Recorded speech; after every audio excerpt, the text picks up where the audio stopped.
Now number 10. Number 10. We first heard this quote from Dr. Saperko at Lake Tahoe about 8 years ago. Heart attacks happen when we have a combination of bad lipids and inflammation.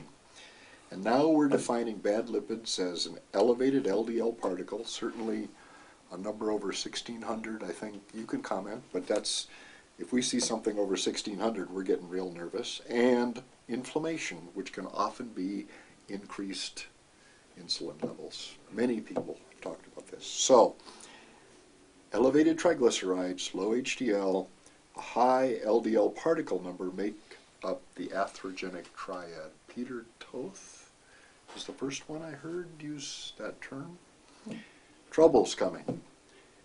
If a doctor tells you that he can accurately assess your real risk from routine lab work, that doctor is delusional. And I bet you know who said that. My dear friend. Who's that? Dr. Dayspring. Yeah. Yeah. Yeah, I think that we have been programmed to think that cholesterol is good enough. And there's cost if we do anything extra, and it's not worth the cost.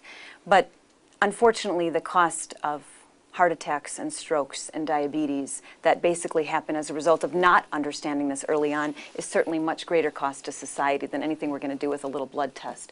And I agree with you. Particles over 1600, that's really concerning. I'm upset if they're over 1300. We're really starting to pay attention to those patients. In a high-risk patient, they should be much lower than that, under 1,000, even under 700.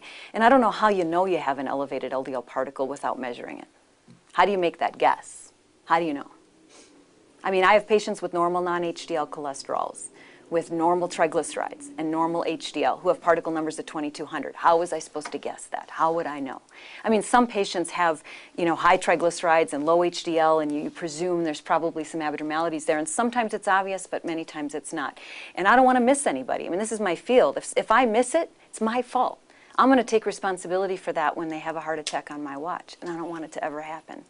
So inflammation, I think, is an important point. I mean, inflammation clearly plays a role, and it's a dance. When the particles are high and inflammation is present, there's trouble for sure.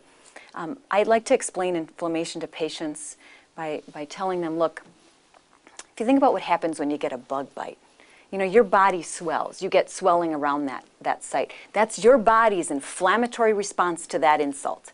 So what do you think happens when you have a bazillion LDL particles floating around in your bloodstream and nowhere to go, and they start jamming themselves into the walls of the arteries? What do you think that does? That triggers an inflammatory reaction, and your inflammatory cells swoop in, and it swells, and the plaque grows.